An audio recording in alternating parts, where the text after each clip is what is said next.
अस्सलामुअलैकुम। क्या आपको पता है कि हमारी आंखें कभी कभार क्यों फड़कती हैं? या फिर क्या आप पाकिस्तान की एक ऐसी खातून के बारे में जानते हैं जिसकी मर्जी के बगैर नासा का कोई रॉकेट उड़ान नहीं भर सकता? क्या कभी आपने सोचा कि मकड़ी अपने जाले में क्यों नहीं फंसती? और बहुत ही कम लोग इसके बारे में जानते होंगे।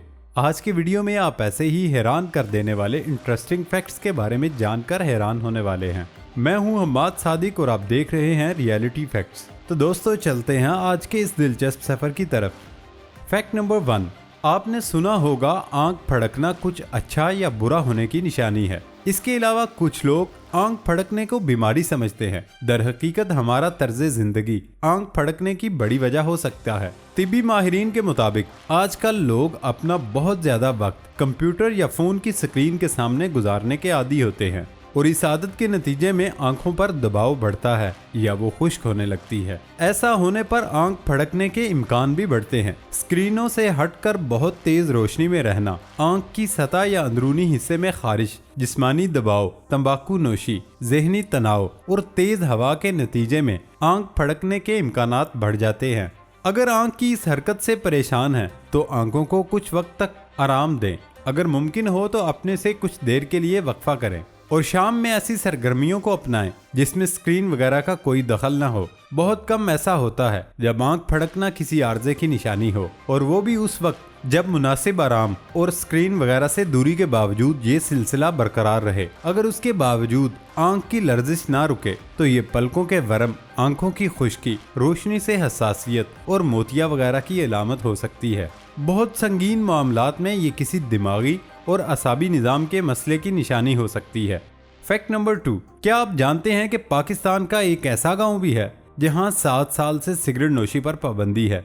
जिला फैसलाबाद में मामू कांजन एक नवाही गांव 493 गाफ बे में गुज़श्ता 7 साल से चरस, अफ्यून, हीरोइन तो दूर की बात है, किसी दुकान पर सिगरेट तक फरोख्त नहीं होते। तमाम गांव वाले इमाम मस्जिद की बात मानते हैं और उन्हीं के कहने पर यहां सिगरेट नोशी पर पाबंदी है। गांव के तमाम बूढ़े लोगों को अपने अपने घरों में हुक्का पीने की इजाजत दी गई। इमाम मस्जिद के कहने पर किसी को शादी ब्याह या दीगर खुशी के मौके पर ढोल गाने बजाने और आतिशबाजी की भी इजाजत नहीं। गाँव वाले अपने बच्चों की शादी किसी दूसरे शहर करते हैं तो पहले उनको मज़कूरा रसूम न करने का बता देते हैं। गांव में TMA के खाकरोब नहीं और गांव के नौजवानों ने अपनी मदद आपके तहत हिलाल वेलफेयर सोसाइटी के नाम से तंजीम बना रखी, जो तमाम समाजी और फलाही काम बहुत अच्छे तरीके से अंजाम दे रही है। लड़ाई झगड़े के तमाम मामलात गांव की मस्जिद में बैठकर हल किए जाते हैं। ये गांव सफाई के हवाले से फैसलाबाद का मिसाली गांव और सफाई पर इनाम भी हासिल कर चुका है।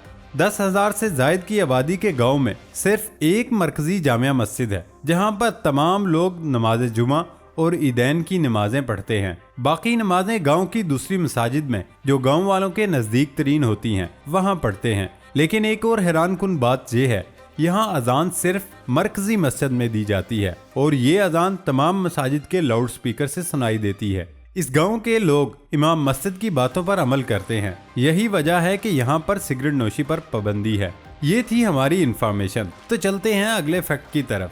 फैक्ट नंबर 3, बच्चों की शरारतें चाहे छोटी हों या बड़ी सबको ही बहुत अच्छी लगती हैं। आपने भी अपने बचपन में खूब शरारतें तो की होंगी जिन्हें आप जब भी याद करते होंगे तो यकीनन आपके चेहरे पर मुस्कुराहट जरूर आती होगी। शरारतों के साथ साथ कम उम्री में कुछ आदत ऐसी भी होती हैं जो तकरीबन हर जगह यकसां होती हैं। इन आदतों में एक आदत जूतों का उल्टा पहनना है। लेकिन क्या आप जानते हैं कि बच्चे बिलाखिर जूता उल्टा ही क्यों पहनते हैं? आज की वीडियो में आप इस दिलचस्प सवाल का जवाब जानेंगे। बच्चे न सिर्फ जिस्म के एतबार से छोटे और कमजोर होते हैं बल्कि उनका दिमाग भी छोटा होता है। छोटा और न तजर्बाकार दिमाग होने की बदौलत बच्चे ये नहीं जान पाते कि दायां पांव का जूता कौन सा है और बाएं पांव का कौन सा जूता। उनका छोटा दिमाग दाएं और बाएं में फर्क नहीं कर पाता और वो बिला तफरीक उल्टे सीधे जूते पहनते हैं। लेकिन ये चीजें हमें इसलिए वाज़े नजर आती हैं क्योंकि हम बड़े होने के लिहाज से दाएं और बाएं का फर्क बआसानी कर सकते हैं। यकीनन आपको हमारा आज का ये फैक्ट इंटरेस्टिंग लगा होगा। कमेंट बॉक्स में अपनी राय से जरूर आगाह कीजिए।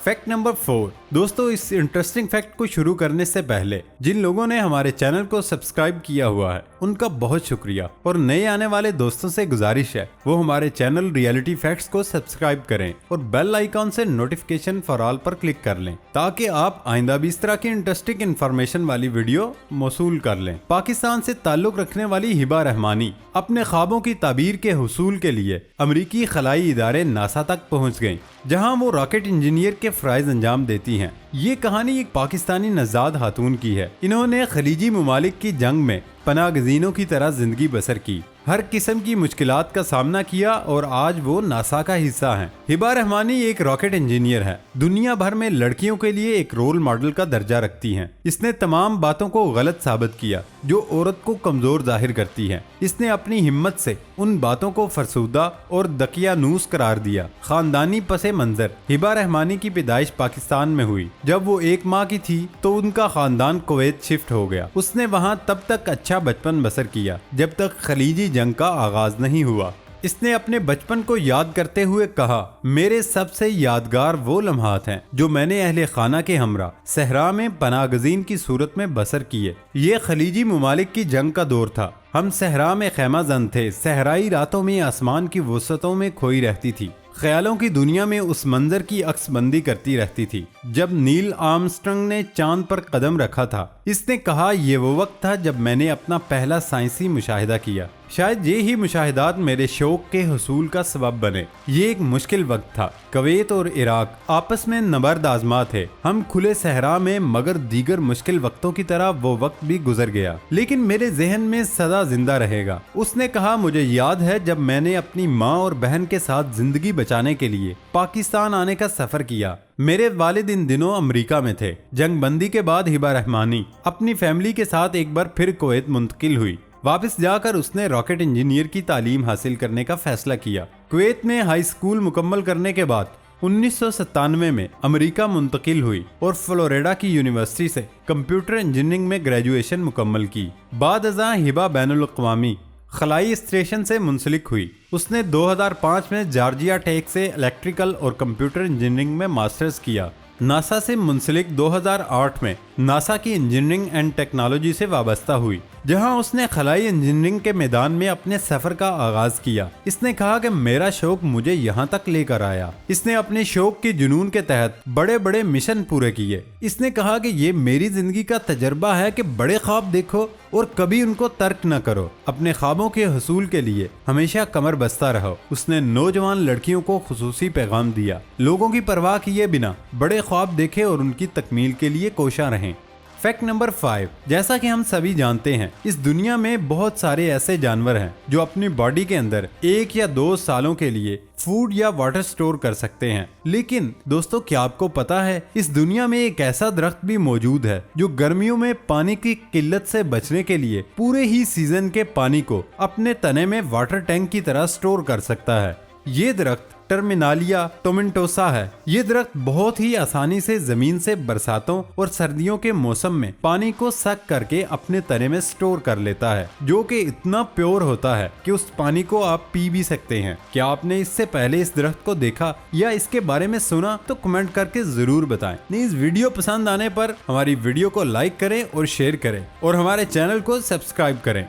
Fact number 6। कभी आपने सोचा कि मकड़ी अपने जाले में क्यों नहीं फंसती? बहुत ही कम लोग इसके बारे में जानते होंगे। दरअसल हर मकड़ी अलग अलग पैटर्न में जाले को बुनती है। एक और बात जो मकड़ी के जाले को बहुत ही ज्यादा अमेजिंग बनाती है वो ये है कि मकड़ी अपने जाले को 2 अलग अलग तरीके से स्ट्रिंग्स यानी के रेशों से बुनती है, एक सादा और दूसरा स्टिकी यानी चिपचिपा। हैरानकुन बात यह है कि सादा स्ट्रिंग पर कोई भी कीड़ा बेहद आसानी से चल सकता है, जबकि स्टिकी स्ट्रिंग पर कोई भी कीड़ा पतंगा नहीं चल सकता। जब कभी कोई कीड़ा पतंगा मकड़ी के जाल में आता है तो वो सादा स्ट्रिंग पर तो बहुत ही आसानी से चल सकता है, लेकिन जैसे ही वो स्टिकी स्ट्रिंग पर अपने पैरों को रखता है तो फौरन ही मकड़ी के जाल में उलझना शुरू हो जाता है। सवाल ये उठता है कि आखिर फिर मकड़ी अपने ही जाल में क्यों नहीं फंसती? दरअसल इसकी सबसे बड़ी वजह मकड़ी के पैरों की बनावट है, जो मकड़ी स्टिकी स्ट्रिंग से बचाती है। मकड़ी भी अपनी स्टिकी स्ट्रिंग पर प्रॉपर तरीके से नहीं चल सकती।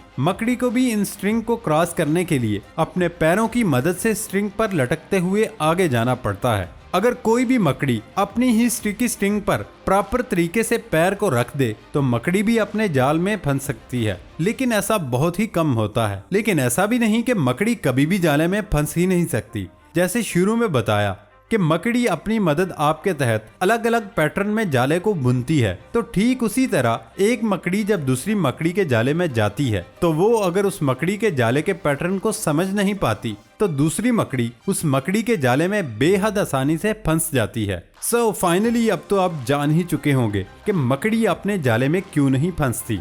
दोस्तों, ये था हमारा आज का सफर। नई वीडियो आने तक इजाजत दें। अल्लाह हाफिज।